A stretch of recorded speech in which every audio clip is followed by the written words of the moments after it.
Shalom chez vous, peuple de Dieu, que la paix et la grâce du Seigneur soient avec vous ce matin. La voix de votre humble serviteur, Karen Pompi, à partir de Lubumbashi. Grande est notre joie de partager avec vous la parole de Dieu. Alors bien avant de vous annoncer déjà le petit sujet qui va nous concerner ce matin, baissons notre tête et prions pour la parole. Seigneur Dieu, nous te sommes infiniment reconnaissants envers cette grâce que tu nous accordes de partager ta parole avec ton peuple. Laisse que cette parole qui est une lampe nous renouvelle. Laisse que cette parole qui est un marteau nous brise et nous transforme. Précieux fidèle Saint-Esprit, glorifie Jésus en passant par la parole et accepte ce matin de confirmer ta parole par des signes, le miracle et des prodiges. Que ton peuple soit béni, que ton peuple soit édifié au nom glorieux de Jésus. Amen. Alléluia. Que le Seigneur vous bénisse, peuple de Dieu. Nous vous prions, vous qui nous suivez, en passant par les réseaux sociaux, en passant par notre chaîne YouTube. Voulais-je aussi dire merci de vous abonner massivement à notre chaîne. Merci de partager aussi les liens avec bon nombre de personnes pourvu que tous nous bénéficions aussi de cette parole, de cette même grâce du Seigneur. Alléluia. Abonne-toi massivement et partage les liens de notre chaîne YouTube. Que le Seigneur nous bénisse. Nous croyons qu'il va nous faire du bien ce matin. Peuple de Dieu, j'ai l'habitude de lui dire qu'à chaque fois que nous prions, le Seigneur envoie sa parole. Et c'est cette parole, une fois trouvée la foi dans notre cœur, qui finit par engendrer les matériels. Et je prie que cette parole que tu vas écouter trouve la foi dans ton cœur et engendre ce dans ton cœur a besoin. Au nom de Jésus. Alléluia. Alors, j'aimerais partager avec vous ce matin 5 choses à connaître sur le prophète Élisée. Pour ceux qui écrivent, 5 choses à connaître sur le prophète Élisée. La première des choses que nous devons connaître sur le prophète Élisée, c'est que le prophète Élisée était un prophète de restauration. Comparativement à son père spirituel, le prophète Élie, qui était lui un prophète de jugement. Alors, bien avant d'aller plus loin, je m'aurais déclaré déjà sur un prophète, sur un homme de Dieu. Ma prière est que tu ne sois pas seulement un prophète de jugement, mais ma prière est que tu sois aussi un prophète de restauration. Que tu ne sois pas seulement un prophète qui vient pour nous juger, mais un prophète qui vient aussi pour nous restaurer. Je prie pour quelqu'un ce matin que tu croises un prophète qui ne viendra pas seulement pour te juger, mais un prophète qui viendra aussi pour te restaurer. Homme de Dieu, sois le prophète de restauration pour des familles, pour des nations, au nom glorieux de Jésus. Le prophète Élisée était un prophète de restauration. J'essaie de faire quelques petites comparaisons avec Christ, parce que quand on parle du prophète de restauration, on est en train de voir déjà Jésus qui était aussi un prophète de restauration. Donc en d'autres termes, je suis en train de vouloir dire que le prophète Élisée, étant un prophète de restauration, n'était qu'autre qu'un type de Christ. Nous allons les comprendre tout à l'heure. Commençons déjà à faire une petite comparaison en partant par la signification de son nom. Élisée. Élisée veut dire mon Dieu est sauveur. Tandis que Jésus veut dire éternel et le salut. Sauveur veut dire c'est lui qui sauve. En d'autres termes, c'est lui qui accorde ou qui apporte le salut. Le nom d'Élisée veut dire mon Dieu est sauveur. Et Jésus veut dire éternel et le salut. En d'autres termes, l'éternel et le salut et Dieu est sauveur, c'est la même chose. Pour dire que Élisée était un prophète de restauration, ou en d'autres termes, un type de Christ. Touchons le miracle d'Élisée en comparaison avec la vie de Christ ou quelques miracles aussi de Christ. Alléluia. Lisons 2 Rois chapitre 2, le verset 19. En commençant par le verset 19. La Bible déclare, les gens de la ville, il s'agit de la ville de Jéricho, les gens de la ville dirent à Élisée, voici le séjour de la ville est bon, comme le voit mon Seigneur, mais les eaux sont mauvaises et le pays est stérile. Le verset 20, il dit, apportez-moi un plat neuf et mettez-y du sel.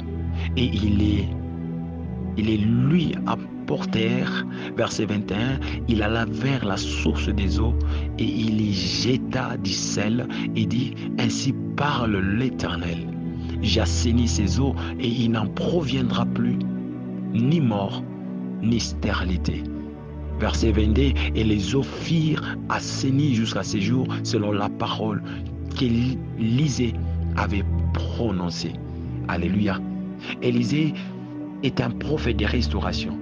Il déclare déjà dans ce texte que nous venons de lire qu'il arrive à Jéricho. Il constate que les séjours, comme on venait de lui faire remarquer, les séjours de la ville étaient bons.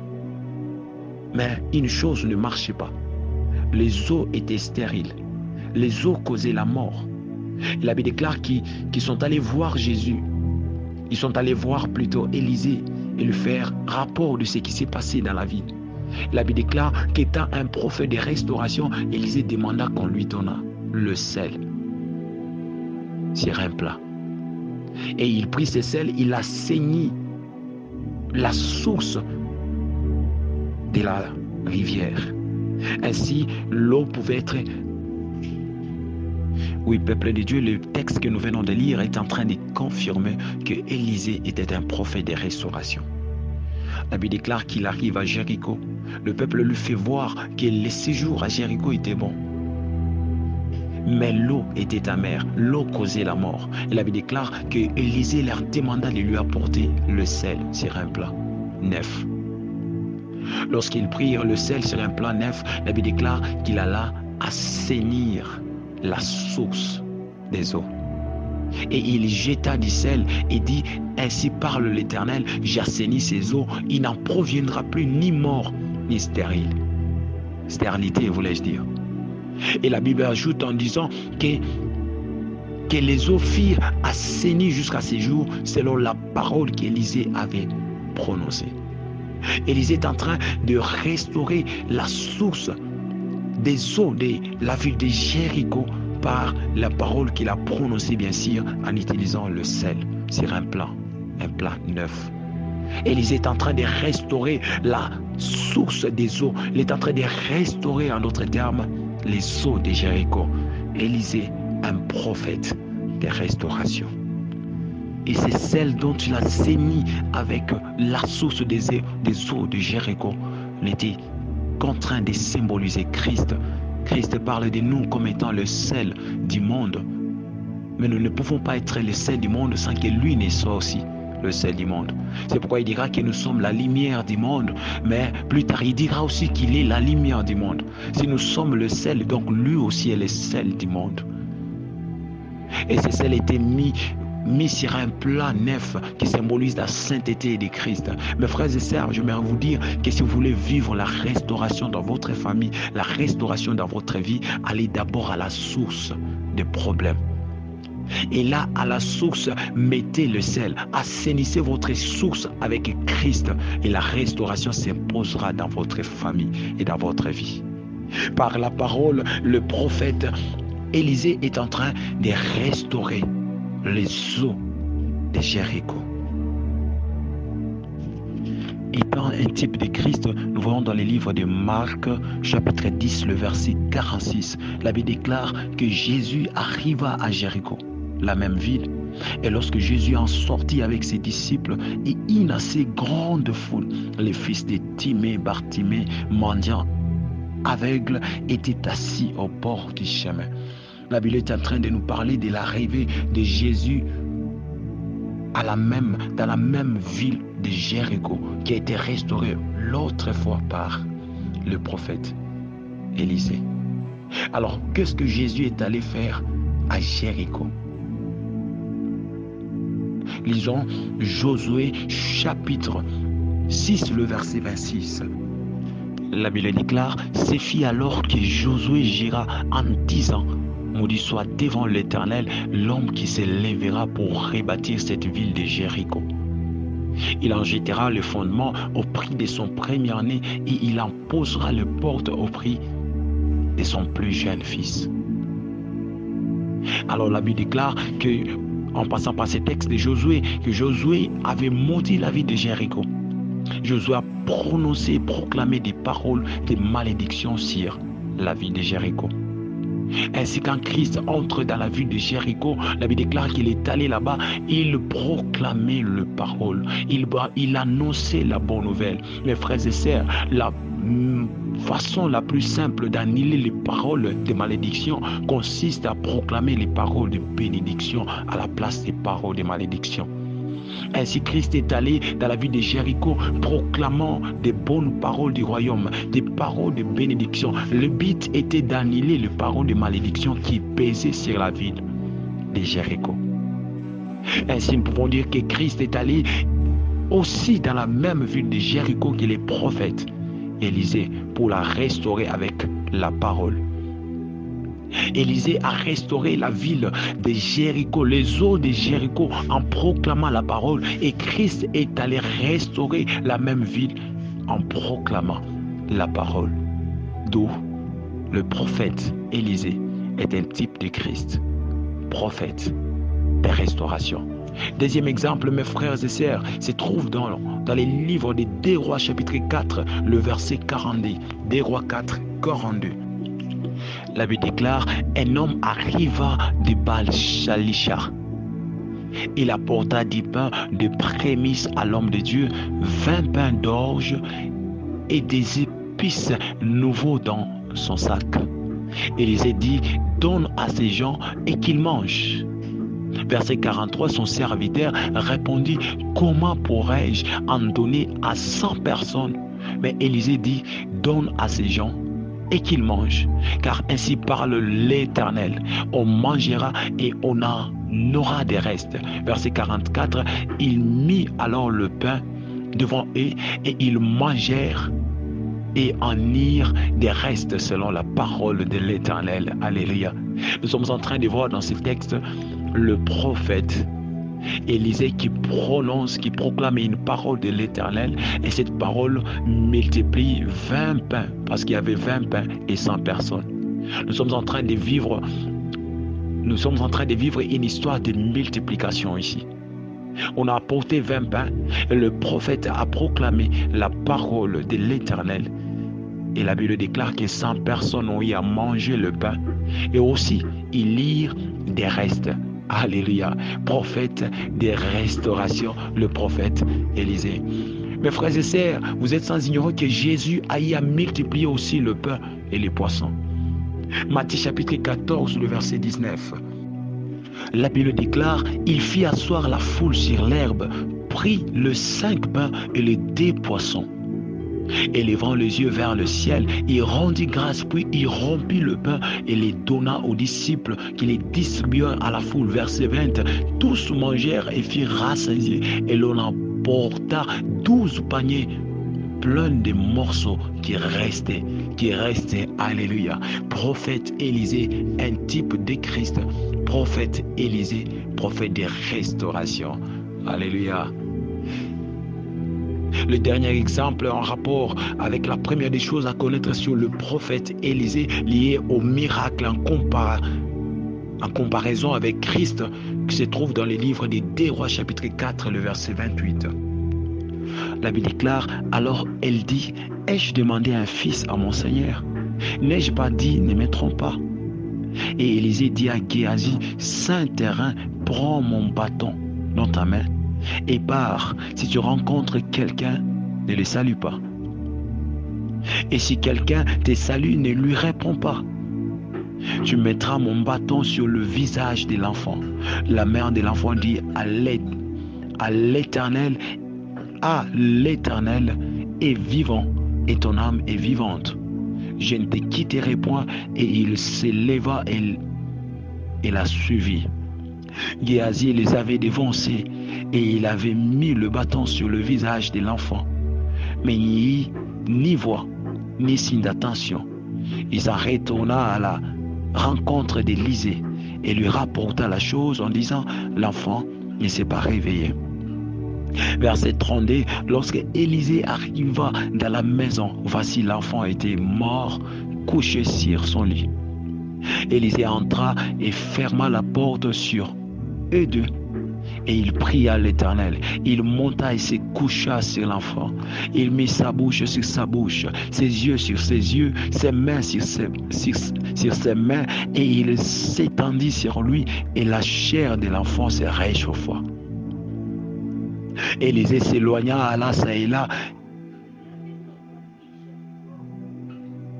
et là par la maison, puis remonta et s'étendit sur l'enfant, et l'enfant éternua 7 fois, et il ouvrit les yeux.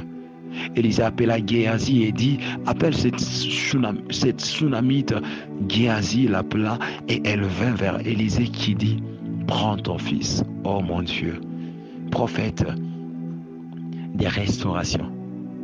Cette histoire regorge beaucoup de révélations au peuple de Dieu. La Bible déclare que la femme Shunamite avait eu à perdre son enfant et a répondu à son mari que tout allait bien. Allah consultait les prophètes Élisée. Et en compassion, bien sûr, comme Dieu a toujours eu compassion, le prophète Élisée envoya son serviteur Géasi avec son propre bâton pourvu que Géasi l'imposa sur l'enfant et que l'enfant ressuscita. Alors il demanda à son serviteur que si quelqu'un t'est salué, ne lui réponds pas. Ne salue personne, en d'autres termes, il veut seulement lui dire que tu dois te concentrer plutôt à ta mission. Mes frères et sœurs, nous devons être concentrés à notre mission. Pas question de distraction pendant que nous sommes en mission ici sur terre. Alors la Bible déclare que lorsqu'il arriva, il mit le bâton sur l'enfant, l'enfant ne ressuscita pas. Prophète, l'enfant ne ressuscita pas, mais lorsque le prophète arriva, il pria pour l'enfant et l'enfant ressuscita. Prophète de résurrection, prophète de restauration. Ma prière est que tu vives la restauration au nom de Jésus. Mes frères et sœurs, mais cette histoire est en train de me ramener à Christ. La Bible déclare que Christ avait commencé par envoyer la loi avec Moïse, avec ses serviteurs, de la même manière que le prophète Élisée est en train d'envoyer Géasi, son serviteur, avec son bâton. Ce bâton est en train de représenter la loi qui a été envoyée par Dieu avec ses serviteurs, bien sûr.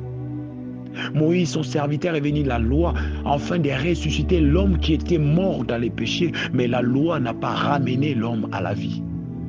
C'est ainsi que le prophète lui-même s'est décidé d'aller se coucher sur l'enfant afin que l'enfant reprit vie. C'est ainsi de la même manière aussi que Dieu, ayant constaté que ses serviteurs n'ont pas pu ramener son peuple à la vie, la Bible déclare que Dieu lui-même s'était dépouillé lui-même. C'est dans Philippiens chapitre 2. Lisons au nom de Jésus. Philippiens chapitre 2.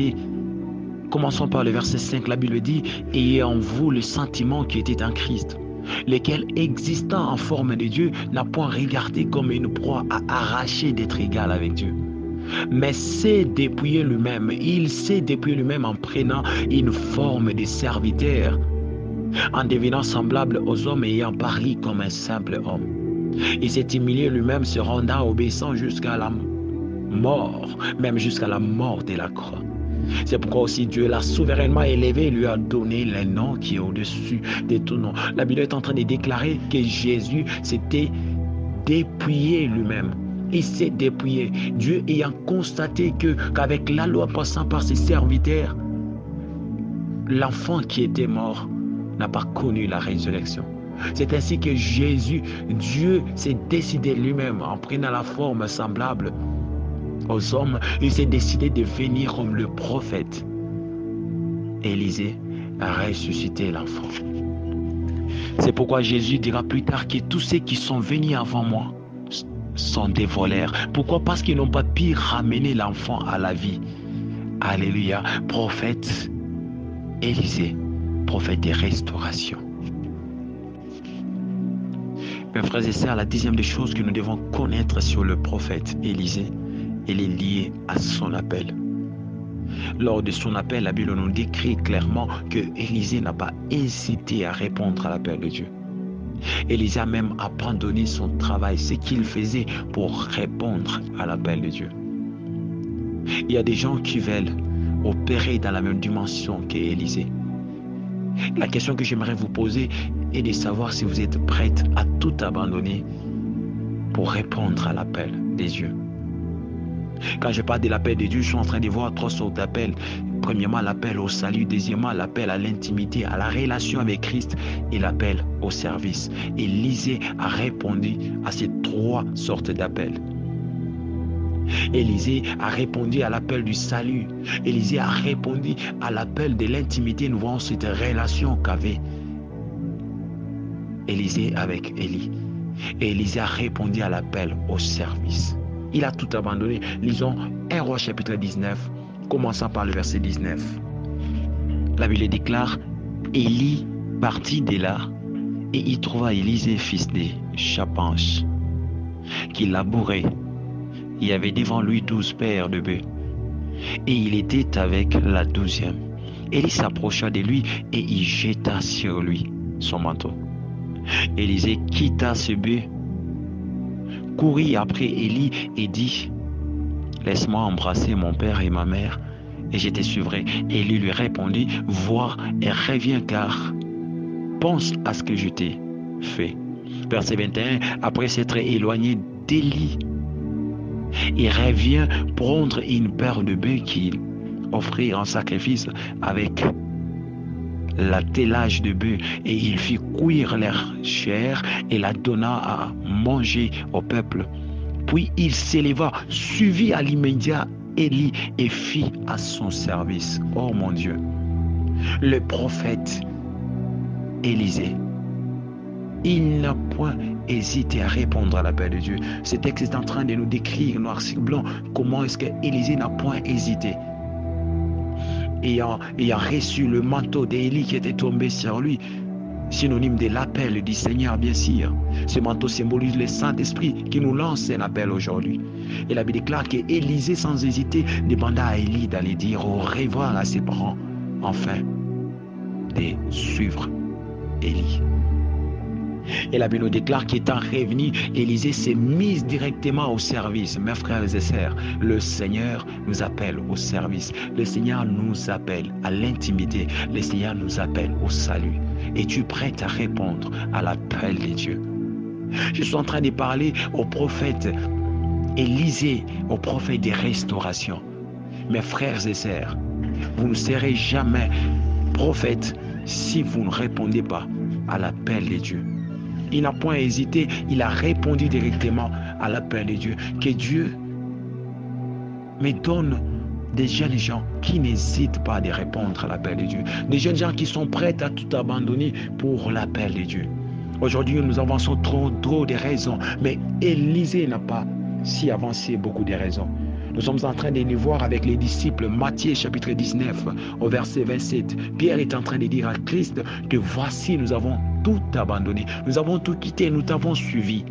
Qu'est-ce que nous aurons en retour? Mes frères et sœurs, le temps est arrivé où nous devons tout abandonner pour répondre à l'appel de Dieu. Les disciples, les apôtres dont nous prêchons aujourd'hui, Pierre, Jean, Jacques et autres, ils ont dit d'abord tout abandonner et répondre à l'appel de Dieu. Nous voulons opérer dans la même dimension que les apôtres. Mais combien sont prêts à tout abandonner et de répondre à l'appel du Seigneur? Prophète Élisée, il a tout laissé pour répondre à l'appel de Dieu. La troisième des choses que nous devons connaître sur le prophète Élisée, c'est que le prophète Élisée, en d'autres termes, humainement parlant, le prophète Élisée avait une école de prophètes. Donc c'est quelqu'un qui a reçu des choses de la part de Dieu. C'est quelqu'un qui a reçu certaines formations. Mais il n'a pas voulu garder ces formations, mourir avec ce qu'il avait reçu. Mais il a voulu partager ce qu'il avait reçu à la génération future. Nous voyons dans plusieurs textes que le prophète Élisée était tout le temps entouré des fils des prophètes. Et s'il était entouré des fils des prophètes, j'ose croire que Élisée leur partageait certaines grâces. Élisée leur partageait certaines expériences. Chers prophètes, si tu es un prophète du type d'Élisée, apprends à partager ce que tu as reçu à la génération future. Élisée était tout le temps entouré des fils des prophètes. C'était un prophète qui avait une école des prophètes. Un prophète qui avait la vision d'avenir. Un prophète qui est... Des Rois chapitre 6. Le verset 1er, la Bible déclare que le fils des prophètes dit à Élisée, voici le lieu où nous sommes assis devant toi est trop étroit pour nous. Ce texte est en train de confirmer ce que je suis en train de dire. Nous voyons le fils des prophètes qui était assis devant le prophète Élisée. Il était entouré des fils. Il aimait partager avec le fils ce qu'il avait reçu. C'est un prophète qui partageait ses expériences avec le jeune, avec le fils des prophètes, un prophète qui avait une école de prophètes. Alléluia, le prophète Élisée. Nous voyons la même chose avec Christ qui était entouré des disciples. Christ qui les enseignait, Christ qui partageait avec eux ses expériences, Christ qui les formait. Le prophète Élisée, c'est un prophète des formations. Chers prophètes, soyons des prophètes des formations. Alléluia. De Timothée chapitre 2, le verset 2. La Bible déclare, est-ce que tu as entendu des mots en présence de beaucoup de témoins? Confie-le à des hommes fidèles qui soient capables de l'enseigner aussi à d'autres. Paul est en train de donner à Timothée un conseil si merveilleux. Il lui dit ce que tu as entendu de moi. Timothée, ne les garde pas. Mais Timothée, confie-les à des hommes fidèles. Que ces hommes soient aussi capables de l'enseigner à d'autres personnes. Prophète Élisée, prophète des formations, ce qu'il a reçu, il a enseigné aux fils des prophètes. Prophète Élisée, c'était un prophète des formations. La quatrième des choses que nous devons savoir ou connaître sur le prophète Élisée est que le prophète Élisée avait reçu une double portion de l'esprit d'Élie. Des Rois chapitre 2, le verset 9. La Bible déclare, lorsqu'il y passait, Élie dit à Élisée, demande ce que tu veux que je fasse pour toi, avant que je ne sois enlevé d'avec toi. Élisée répondit, qui est sur moi, je t'ai pris une double portion de ton esprit. Alléluia. Élisée n'est pas en train de demander la portion qu'avait Élie. Élisée n'est pas en train de vouloir naviguer dans la même dimension que son père. Mais Élisée est en train de vouloir aller au-delà de son... Élisée, c'est ce genre de prophète qui désire continuer l'œuvre. Élisée, c'est ce genre de prophète qui désire commencer par là où leur père ont y à s'arrêter. Je prie que tu commences par là où ton père a y à s'arrêter. Je prie que le dernier miracle de ton père soit ton premier miracle. Alléluia. Quelqu'un ne comprend pas. Lisons ces textes. Nous sommes dans le livre de 2 Rois chapitre 2, le verset 13 au verset 14. Et il releva le manteau qu'Élie avait laissé tomber. Puis il retourna et s'arrêta au bord du Jourdain. Il prit le manteau qu'Élie avait laissé tomber et il en frappa les eaux et dit, où est l'Éternel, les dieux d'Élie? Lui aussi, il frappa les eaux qui se partagèrent ça et là, et Élisée passa. Alléluia. Nous sommes sans oublier que c'était le dernier miracle d'Élie. Partager le Jourdain, bien sûr, avant de s'envoler. Et ce qui a été le dernier miracle est en train de devenir le premier miracle d'Élisée. Il partage les eaux du Jourdain. Alléluia. Et ce que j'aime beaucoup plus, c'est que Élisée est en train de dire où est le Dieu d'Élie le prophète. Donc en d'autres termes, au-delà de se connecter à Élie, Élisée veut aller à la source, veut aller jusqu'à se connecter au Dieu d'Élie. Élisée, c'est ce genre de prophètes qui cherchent toujours à aller plus loin que leur père. Qui ne cherchent pas seulement à avoir des relations avec leur père, mais qui cherchent à aller plus loin en creusant la profondeur jusqu'à atteindre le Dieu de leur père. Élisée, ce ne sont pas ces gens de prophètes qui se contentent de naviguer sous l'onction de leur père. Mais Élisée est le type de ces prophètes qui cherchent à aller jusqu'à entrer en contact avec le Dieu de leur père. Élisée est en train de chercher à aller plus loin que son père en voulant la double portion. Élisée est en train de vouloir continuer l'œuvre de son père en désirant la double portion. Que Dieu nous donne des fils qui continuent l'œuvre, non pas des fils qui s'arrêtent quand nous nous arrêtons, mais des fils qui avancent quand nous nous arrêtons. Les fils sont comme des pierres que l'on jette, et une pierre qu'on a jetée ira plus loin que la personne qui l'a jetée. Cher prophète, tu dois aller plus loin que ton père. Cher père, nous devons comprendre aussi que le fils que nous lançons sont appelés à aller plus loin que nous. Alors que grande soit notre joie de voir que le fils que nous engendrons aller plus loin que nous. Élisée, le type de prophète qui désire la double portion, aller plus loin que leur père. Alléluia. La dernière des choses, qui est la cinquième des choses que nous devons connaître, mes frères et sœurs, sur le prophète Élisée, est lié à sa mort. C'est que le prophète Élisée est mort avec son onction. Oh mon Dieu. Que des gens perdent l'onction.